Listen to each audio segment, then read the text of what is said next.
Howdy, and welcome to Brandi's Book Stack. Today, I thought we'd talk about 10 authors that I just am not interested in reading. Now, when I say I'm not interested in reading these authors, that doesn't mean that they are bad authors or that you shouldn't read them yourself.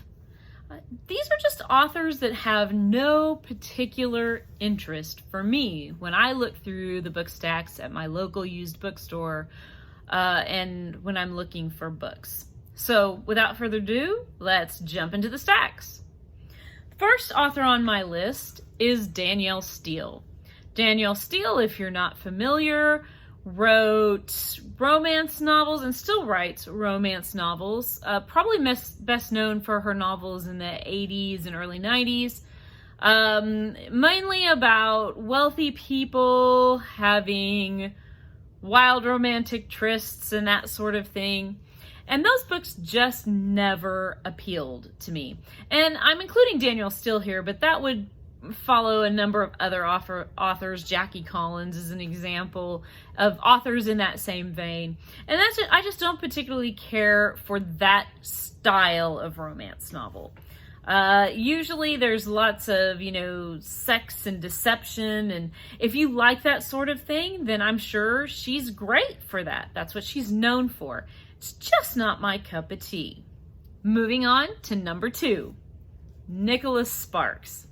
Now, I know this one's pretty controversial. A lot of ladies I know love Nicholas Sparks' books, and some gentlemen too. But that sort of sappy sentimentality, you might think I would love, because I do love happy stories and happy endings and warm, feel-good stories.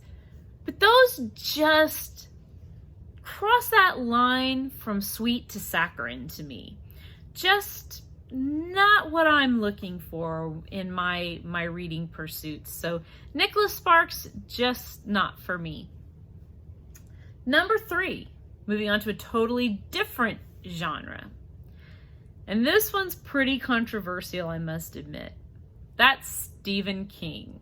Now, I know lots of people love Stephen King, or at least love part of his works.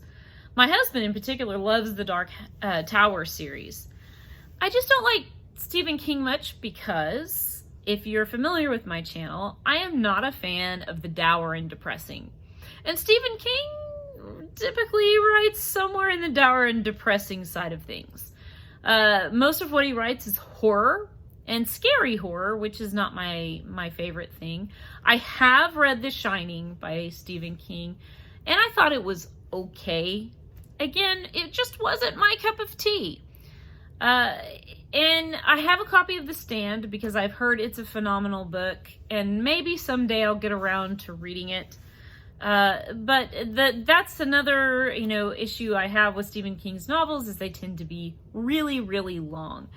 And I don't really want to take my time reading a really, really long book that I'm unlikely to enjoy because of the subject matter Stephen King typically covers. Again, that doesn't mean I say Stephen King is a bad author or that you shouldn't read and enjoy Stephen King if that's your thing. He's just not the author for me. Moving along to number 4 is an author that was immensely popular when I was in middle and high school, and that's V.C. Andrews. And I will be reading V.C. Andrews eventually because one of her novels is on the best-selling books of all time, Flowers in the Attic. I know people who read this book, and I know that the kind of famous thing about it is there is a incestuous scene in the book, which doesn't appeal to me in the least. It's also horror, which doesn't appeal to me very much either. And it's just, in general, I don't like that sort of mass market horror type of novel. So I'm not particularly looking forward to reading the V.C. Andrews I have on my best-selling books of all time list, but we'll see. Maybe she'll change my mind when I actually get into reading it. So the next author on my list is maybe a really surprising one for me. That's Beatrix Potter. I know, you probably thought, man, I expected you'd love Beatrix Potter. She's all, happy times. But wait, I read the Tale of Peter Rabbit earlier in the last couple of years. And I will admit, I read it at the bookstore. I didn't buy the book because I'm too cheap. If I really like a book, I'll buy it, but I didn't care for that one, so I just left it on the shelf. It's a picture book for kids, so it took me about 5 minutes. And what I didn't like about that book is it starts off with Peter Cottontail's father getting killed, and his mother telling him, don't go into that garden next door because your father got killed there. I thought that was just too dark for a kid's tale. And then he goes ahead and does it anyway. I don't know. I just found that odd. And I didn't enjoy it. And I haven't read any further in the Beatrix Potter series because honestly, that first tale, and you know, Peter Rabbit's her most famous, it just kind of turned me off. So, no Beatrix Potter for me. Who knew? The next on the list is Louis L'Amour, or really you can include Zane Grey or any other famous writer of Western fiction on that list, because Western fiction just doesn't appeal to me. Perhaps it's because I grew up and live in Oklahoma, where, you know, cowboys and Indians is kind of the local scene, I guess. We have the Western Heritage Museum here and several noted Native American museums here. And I guess I just kind of get tired of that because I've seen a lot of it. And my father was a huge Louis L'Amour fan. And that's practically all he read. My father read Westerns and my mother read Harlequin romance novels. And that was sort of the limit to their reading enjoyment. And it just never tripped my trigger. I will say I have read Larry McMurtry's novel, Lonesome Dove, and I thought I had to read that in college, actually, as part of my degree. We had to do a buddy read, and my buddy picked that novel. And I wasn't looking forward to it, but it was a really good novel. So if you are looking for a good Western to read, I would recommend that one because I even enjoyed it in Western fiction, just not my thing. Next on the list is John Grisham, that big blockbuster writer of thrillers and suspense novels. Just that sort of kind of blockbuster novel typically doesn't do it for me. Now I say that, and I have read some Tom Clancy and I liked it, so who knows? Maybe one day I'll pick up a John Grisham novel and be like blown away. But for now, it just isn't the thing for me. Going on to number 8, another one that might be surprising is Michael Crichton's novels. My son has just recently read Jurassic Park and loved it. My husband has read his novels and loved them. That action adventure genre, not typically something I'm interested in. If it became a big popcorn movie, big budget type of production, I just don't typically enjoy those novels. I feel like if you're going to enjoy those, you should enjoy them as the big budget movie production that they are. So no Michael Crichton for me. Sorry.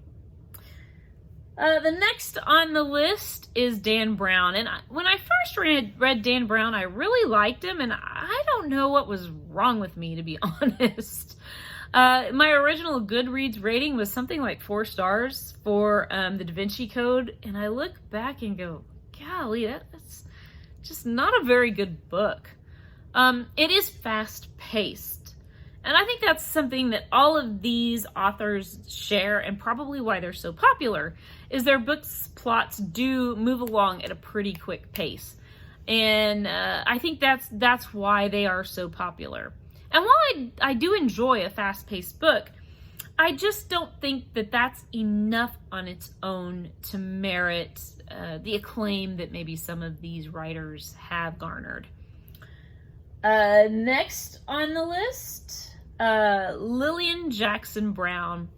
That really applies to any author that uses a shtick. Lillian Jackson Brown, if you're not familiar, does a bunch of these. The cat who, the cat who came in from the cold, the cat who, I don't know. I don't know all the titles.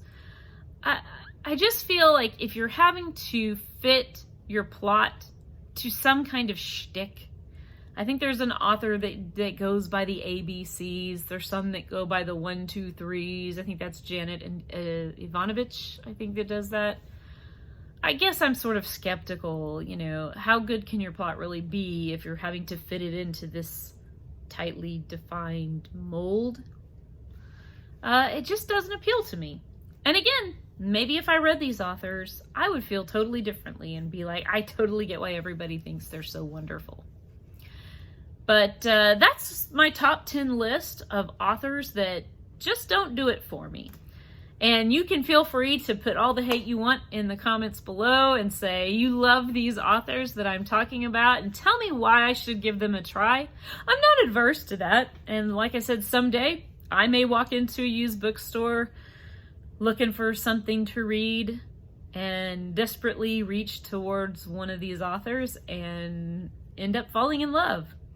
If you think I should fall in love with them, let me know.